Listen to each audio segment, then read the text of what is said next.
क्या पश्चिम बंगाल की सियासी लड़ाई मुस्लिम तुष्टीकरण पर आ चुकी है, जिस तेवर के साथ टीएमसी सुप्रीमो और पश्चिम बंगाल की मुख्यमंत्री ममता बनर्जी जय श्री राम के नारे का विरोध कर रही हैं, उससे सूबे की सियासत में भूचाल आने के साथ साथ अटकलों का दौर शुरू हो गया है। बीजेपी जय श्री राम के नारे के विरोध को लेकर ममता पर हमलावर है, तो कभी ममता के सहयोगी रहे नेताओं ने पाला बदलने के बाद उनके खिलाफ मोर्चा खोल रखा है।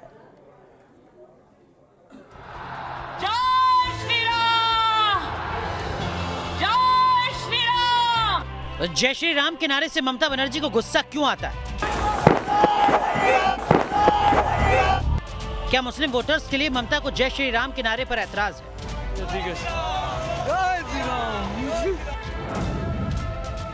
पश्चिम बंगाल की सियासत में जय श्री राम के नारे को लेकर बीजेपी और टीएमसी में पहले से ही जुबानी जंग चल रही है।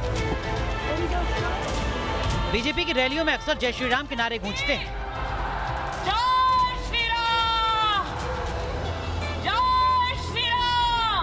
इसे शक्ति प्रदर्शन के तौर पर पेश किया जाता है। तो वहीं ममता बनर्जी जय श्री राम के नारे से आग बबूला हो जाती है। प्रधानमंत्री नरेंद्र मोदी के कार्यक्रम में जय श्री राम के नारे को सुनकर ममता भड़क गई और फिर फौरन नाराजगी भी जता दी। नहीं, मेरे को तो लगता है कि गवर्नमेंट का प्रोग्राम का कोई डिग्निटी होना चाहिए। एक गवर्नमेंट का प्रोग्राम है, कोई पॉलिटिकल पार्टी का प्रोग्राम नहीं है, और पॉलिटिकल पार्टी का और गवर्नमेंट पब्लिक का प्रोग्राम है। मैं तो आभारी हूँ प्रधानमंत्री जी का, कल्चरल मिनिस्ट्री का, कि आप लोगों ने कोलकाता में प्रोग्राम बनाया, लेकिन किसी को आमंत्रण करके, निमंत्रित करके उसको बेइज्जत करना है आपको शोभा नहीं देता है। मैं फिर आप लोगों को कहेंगे, यही on protest of that I am not telling anything. जय हिंद, जय बांग्ला। ममता बनर्जी की नाराजगी और जय श्री राम के नारे पर ऐतराज ने बीजेपी को बैठे बिठाए बड़ा मुद्दा दे दिया है। टीएमसी से बीजेपी में आए शुभेंदु अधिकारी से लेकर बीजेपी के तमाम नेता ये आरोप लगा रहे हैं कि जय श्री राम के नारे के विरोध के पीछे ममता की तुष्टीकरण वाली वो राजनीति है, जिसके जरिए वो बंगाल में मुस्लिम वोटों को हासिल करती रही। तृणमूल कांग्रेस के नेता, कम्युनिस्ट पार्टी के नेता, कांग्रेस पार्टी के अच्छे नेता भारतीय जनता पार्टी ज्वाइन कर रहे हैं। चुनाव आते आते ममता जी आप पीछे मुड़कर देखना, आप अकेली खड़ी रह जाएगी, कोई और साथ देने वाला आपके साथ नहीं हो। सिर्फ बीजेपी ही नहीं, कमल का साथ छोड़ चुकी शिवसेना भी ममता बनर्जी को मुस्लिम तुष्टीकरण छोड़ने की नसीहत दे चुकी है। दरअसल पश्चिम बंगाल में मुस्लिम वोटर्स की तादाद 30% है। सियासी जानकारों के मुताबिक सूबे की सियासत में ओवैसी की एंट्री के बाद ममता बनर्जी को अल्पसंख्यक वोट खिसकने की आशंका सता रही है। अब तक ये टीएमसी के वोटर माने जाते थे। बदले सियासी हालात में ममता के लिए उन्हें अपनी पार्टी के साथ जोड़कर रख पाना बड़ी मुश्किल दिखाई दे रही है। माना जा रहा है कि ऐसे में ममता मुस्लिम तुष्टीकरण पर चलकर पार्टी के मजबूत वोट बैंक को बचाने की आखिरी कोशिश कर रही है। Team news nation. चलिए तो चर्चा की शुरुआत करते हैं। दो खास मेहमान हमारे साथ जुड़ चुके हैं। भारतीय जनता पार्टी की नेता प्रियंका टेब्रेवाल, साथ ही साथ टीएमसी के प्रवक्ता विवेक गुप्ता। कोलकाता से हमारे सहयोगी, मालदा से इस वक्त हमारे सहयोगी तापस सेन गुप्ता भी हमारे साथ बन चुके हैं। लेकिन विवेक जी, पहला सवाल आपसे, ये ममता जी को जय श्री राम के नारे से नाराजगी क्यों होती है?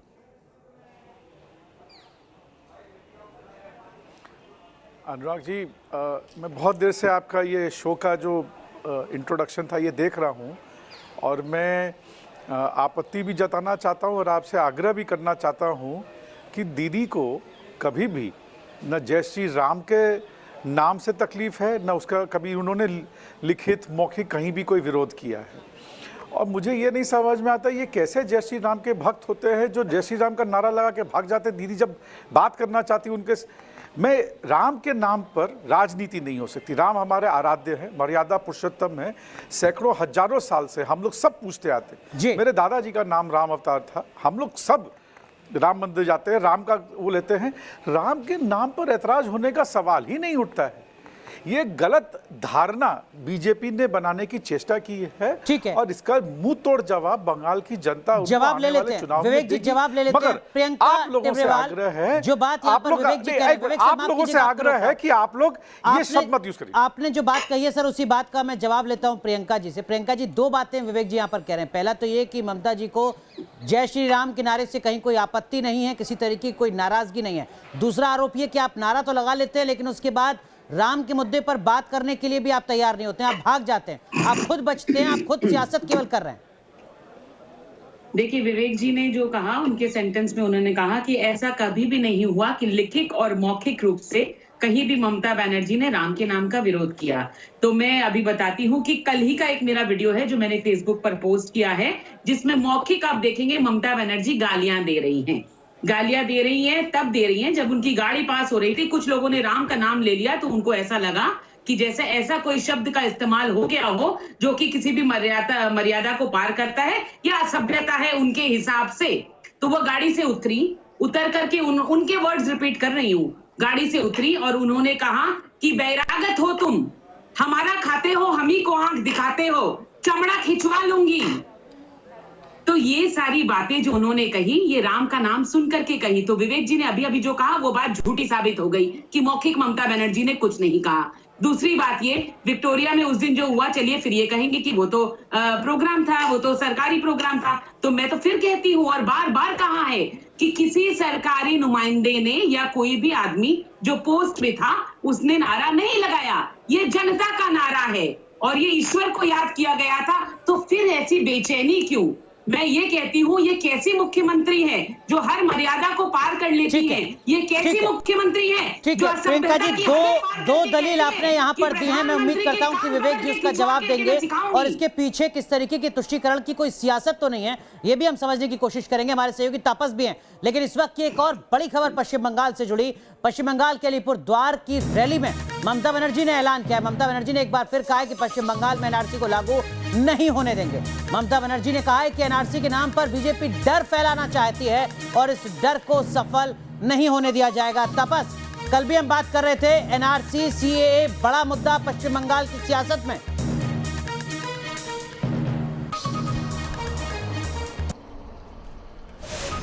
जी देखिए, एनआरसी और सीएए बेशक एक बहुत बड़ा मुद्दा है अगर बंगाल चुनाव की बात की जाए।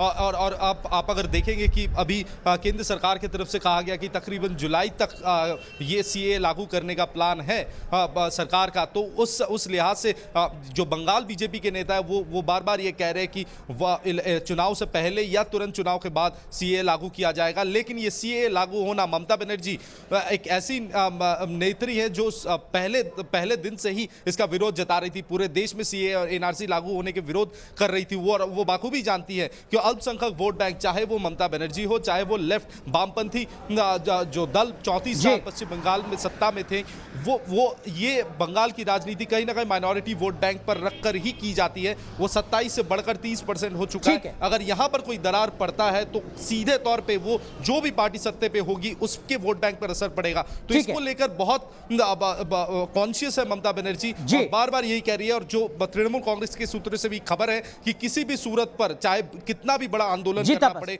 टीएमसी करने को तैयार है। विवेक जी, अब इन दोनों मसलों को जोड़कर मैं आपसे सवाल पूछता हूं सर। आरोप ये लगता है तृणमूल कांग्रेस पर, आप पर, कि दरअसल में जय श्री राम के नारों से आपत्ति ममता बनर्जी को इसलिए है क्योंकि वो अपने मुस्लिम वोट बैंक को खिसकने नहीं देना चाहती हैं। वो मुस्लिम वोट बैंक जो पश्चिम बंगाल की 120 सीटों पर अपना असर रखता है, 70 सीटों पर हार और जीत का फासला तय करता है। विवेक जी, राजनीति में धर्म और धर्म में राजनीति दोनों ही नहीं करती है ममता बनर्जी, और न किसी को और को करने भी देती है। आपको मैं दोबारा दोहराना चाहता हूँ, जो प्रियंका जी कह रही थी उनका भी जवाब देना चाहता हूँ। गाड़ी से जब दीदी उतर रही हैं, वो वीडियो में जब वो बता रही हैं, तो वो लोग अचानक गायब क्यों हो गए जो नारा लगा रहे थे? अगर भाई उनको जय श्री राम तो बोलने कोई गलत काम तो किया नहीं उन्होंने। अगर जय श्री राम बोलना कोई अगर जय श्री, देखिए प्रियंका जी, जब मैं बोल रहा था आपने कुछ नहीं बोला।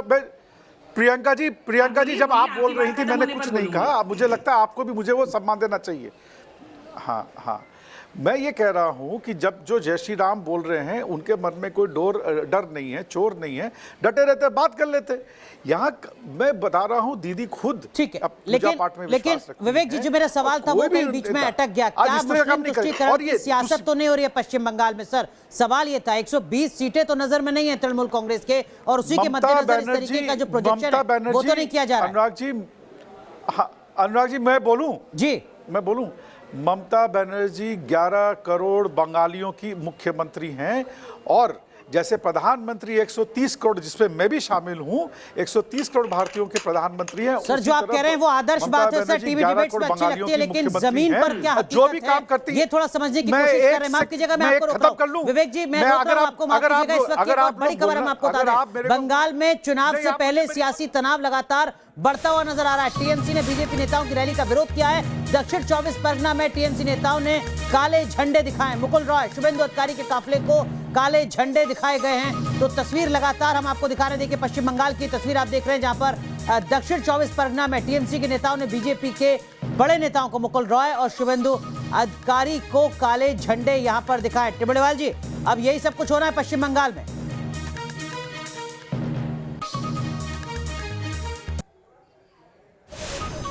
आदमी है, ये की महिला है जो जिम्मेदार है, और उनका नाम है ममता बनर्जी, यहाँ की मुख्यमंत्री। देखिए मैं ये कहती हूँ, हाथ कंगन को आरसी क्या, पढ़े लिखे को फारसी क्या। नहीं, लेकिन काले झंडे दिखाने में तो कोई दिक्कत नहीं है। ये तो एक लोकतंत्र का हथियार है अपना विरोध दर्ज कराने का। मैं ये कहती हूँ कि हर डेमोक्रेसी में किसी को भी अधिकार है वो रैलियां निकालें। अगर टीएमसी डरी हुई नहीं है, बौखलाई हुई नहीं है, तो ये झंडे क्यों दिखा रही है? आप नहीं तो काले झंडे दिखाने का क्या हक नहीं है लोगों का डेमोक्रेसी में? नहीं, आप झंडे दिखाइए। मैं ये क्या कहती हूँ कि आप झंडे भी दिखाइए, मगर उन झंडों के साथ साथ ईंट और पत्थर मत बरसाइए। ठीक है। आप लोगों की रैलियां रोकने की कोशिश मत करिए। हमने जो रथ यात्रा की परमिशन मांगी है उसको रोकने की कोशिश मत करिए, क्योंकि अगर पश्चिम बंगाल में आपको अधिकार है कि गणतंत्र के अंदर कि आप अपनी बात रख सके, तो हमें भी है। ठीक है, लेकिन जो गुप्ता जी मैं सवाल आपसे पूछना चाह रहा था विवेक जी, वो यही था। देखिए ये आरोप लगातार लग रहा है और कई मौकों पर इस तरीके की बातें सामने आती रही हैं कि जो मुस्लिम वोट बैंक है उसको खिसकने की कोशिश नहीं करने देना चाहते हैं ममता बनर्जी, और यही वजह है कि एक पूरे तबके को एड्रेस लगातार किया जा रहा है। उनके दौरे जो हैं वो उसी तरीके से प्लान किए जा रहे हैं। विवेक जी, मैं तभी जवाब दूंगा अगर आप मुझे बीच में नहीं टोकेंगे तो, क्योंकि आप क्या, मैं जवाब चालू नहीं करता उसके पहले आप बीच में रोक देते हैं। आप अपनी बात सुनने में ज्यादा इंटरेस्टेड है बजाय मेरी बात सुनने में, तो मैं क्यों बोलूं? सर आपने अपनी चार बातें कही, मैं नहीं बोला बीच में। बोलने देना चाहते हैं कि नहीं? सर आप मेरी भी मजबूरी समझ सकते हैं, आप अपनी बात कहिए, मुझे क्या करना है सर वो मैं आपसे नहीं जानूंगा। नहीं, आपकी मजबूरी, मैं बहुत सम्मान के साथ आपसे सवाल कर रहा हूं, उम्मीद करता हूं कि आप तर्क के साथ अपनी बात कहेंगे, लेकिन आप मुझे डिक्टेट करें सर, ये तो मुमकिन नहीं हो सकता डिबेट में। अगर मुझे मेरी बात खत्म करने का मौका तो देंगे सर। आप कितना लंबा बोलेंगे ये उस पर निर्भर करेगा। कहिए विवेक जी, जो सवाल मैं आपसे पूछ रहा हूं उसका जवाब दीजिए। नहीं तो अरे मुझे मेरी बात तो खत्म करनी सर, शुरू तो कीजिए। हाँ मैं जवाब, आप क्या है, मैं जवाब देना शुरू नहीं करता, आप पहले रोक देते हैं। मैं जवाब देना शुरू भी नहीं करता, उसके पहले आप रोक देते हैं। मैं बोल रहा हूं कि 11 करोड़ पश्चिम बंगाल सरकार कोई काम करती है तो वो हिंदू हो, मुसलमान हो, दलित हो, सिख हो, ईसाई हो, सबके लिए काम करती है। ममता बनर्जी एक किसी एक के लिए नहीं काम करती है। और उसी तरह जब पॉलिटिकल प्रोग्राम किया जाता है, काम किया जाता है, तो वो हर तबके के लोगों से मिल रही है, हर जगह जा जाके सबसे मिल रही है। उसमें ये नहीं है कि इससे मिलना है उससे नहीं मिलना है, क्योंकि सभी प्रेमी हैं, सभी आत्मीय हैं, सभी का साथ चाहिए। और पश्चिम बंगाल सरकार में जब काम करना होगा या तृणमूल पार्टी को भी जब काम करना होगा तो समाज के हर टुकड़े को, हर वर्ग को साथ में लेकर चलना पड़ेगा। किसी एक वर्ग को छोड़ने के लिए या किसी एक वर्ग को पकड़ने से राजनीति नहीं होती है। ठीक है विवेक जी, आपने अपनी बात कही, लेकिन आपने जो 4 लाइन कही है सर उसमें से 2 लाइन वो है जो आप पहले भी दोहरा चुके थे। लेकिन इस बीच चलिए, आपने अपनी बात कही, मैं इस वक्त की एक और बड़ी खबर बता दूं। बंगाल में 5 परिवर्तन यात्रा की तैयारी में भारतीय जनता पार्टी नजर आ रही है। मुख्य सचिव ने स्थानीय प्रशासन से इजाजत लेने को कहा है, जहां यात्रा होगी वहां के प्रशासन से इजाजत ली जाए, ये बात चीफ सेक्रेटरी ने कही है। आपको यह भी बता दें कि 6 फरवरी को जेपी नड्डा परिवर्तन यात्रा की शुरुआत करने जा रहे हैं, और उससे पहले कि जो तमाम कोशिशें वो यहां पर नजर आ रही हैं। टिबड़ेवाल जी, भारतीय जनता पार्टी पूरी तैयारी के साथ 6 फरवरी को क्या कुछ और बड़ी तस्वीर नजर आने जा रही है? देखिए मैं इस बात का जरूर जवाब दूंगी, लेकिन मैं संक्षेप में पहले आगे की जो उन्होंने बात कही उसका जवाब दे देती हूँ कि तुष्टीकरण को राजनीति के लिए सबसे ज्यादा अगर व्यवहार किसी ने किया है तो वह ममता बनर्जी है। नहीं तो मैं आपसे पूछती हूँ, जो एनआरसी और सीएए के लिए अभी कह रही है नहीं होना चाहिए, नहीं होना चाहिए, वही सीपीएम को गिरा करके, कागज फाड़ करके स्पीकर के मुंह पे क्यों उन्होंने कहा था कि बांग्लादेशी जो इमिग्रेंट्स हैं उनको नहीं आने देना चाहिए? क्यों कहा था? तब क्यों कहा था? और अब क्यों उन्होंने अपना स्टैंड बदला? क्योंकि वहां के लोगों को अंदर घुसा के कागज बनवा करके वोटर्स बनवाया है। विवेक जी, वक्त थोड़ा कम है, आप जवाब देना चाहेंगे इस सवाल का? जो इनके वोटर्स हैं, और ये बात ये वो खुद कहती है कि 30% हमारी दूध देने वाली गाय, कि 2014 से होम मिनिस्ट्री आपके पास है, आप बॉर्डर को सील कर लीजिए ना। अगर इन्फिल्ट्रेशन हो रहा है तो आप बॉर्डर सील क्यों नहीं विवेक जी, करते? सवाल का जवाब किसने सवाल रोका नहीं आपको होता बॉर्डर सर। सील करने से? विवेक जी, सवाल ये का सब जवाब आपकी सवाल नहीं होता। सरकार आपका उन्होंने तृणमूल सब कुछ कांग्रेस आपका- की नेता ममता बनर्जी से जुड़ा सवाल पूछा है कि आपके स्टैंड में ये दोहरा रवैया क्यों नजर आया। आप इसका जवाब दीजिए ना सर। कोई दोहरा रवैया नहीं है। हमें लगता है बंगाल की जनता के लिए एनआरसी और सीए लाभदायक नहीं है तो हम उसको नहीं करेंगे। हम वही काम करेंगे जो हमारी जनता के लिए लाभदायक होगा। और मैं सवाल के जवाब में सवाल नहीं पूछ रहा हूं, मैं तो आपसे समझना चाह रहा हूं प्रियंका जी से कि इनके गृह मंत्रालय से 6 साल से हम लोग पूछ रहे हैं कि भैया इतना इन्फिल्ट्रेशन इन्फिल्ट्रेशन इन्फिल्ट्रेशन आप लोग बोलते रहते हैं बीजेपी वाले। आप ही के गृह मंत्रालय हैं, पहले राजनाथ जी थे, अब अमित शाह जी हैं। जी। ये बॉर्डर की फेंसिंग क्यों नहीं करते? प्रियंका इंडिया प्रियंका पाकिस्तान पे टेवड़ेवाला आपने 30 fencing सेकंड। कराई, कांग्रेस प्रियंका ने। टेवड़ेवाला 30 आप सेकंड। बांग्लादेश में करा दे। जी, बिना कोई भी डिस्टर्बेंस मुझे इसका जवाब देने दीजिए। देखिए क्या है, भगवान की दया से थोड़ा बहुत पढ़ करके आती हूँ मैं, तो आपको बता दूं, ये लोग बार बार ये सवाल पूछते हैं और बंदूक की नली जो है होम मिनिस्ट्री की तरफ घुमा देते हैं। तो ये आपकी जानकारी के लिए बताती हूँ कि जब भी कोई बॉर्डर पोस्ट बनती है या वहां पर पोस्टिंग होती है तो और जो बॉर्डर पोस्ट बनी जाती बंदूक है ही है नहीं। उसके लिए जमीन प्रियंका जी, जो होती बंदूक है वो आपके पास केंद्र है। सरकार नहीं एक्वायर कर सकती, स्टेट गवर्नमेंट को एक्वायर करनी पड़ती है। और वहां पे जो डिस्टेंस होता है एक पोस्ट से दूसरी पोस्ट का, वो अरे जो- मिनिमम जो है 3.5 अरे जितनी किलोमीटर दूर होना से चाहिए। छापनी है, ठीक है वहाँ तो ठीक है लगा ठीक है, दीजिए। माफ कीजिएगा माफ कीजिएगा माफ कीजिएगा, आप दोनों को रोक रहा हूं। माफ कीजिएगा प्रियंका, माफ कीजिएगा विवेक, बहुत बहुत शुक्रिया तपस आपका भी जुड़ने के लिए। तो पश्चिम बंगाल की जो भी सियासी हलचल होगी वो लगातार न्यूज नेशन आप तक पहुंचाता रहेगा।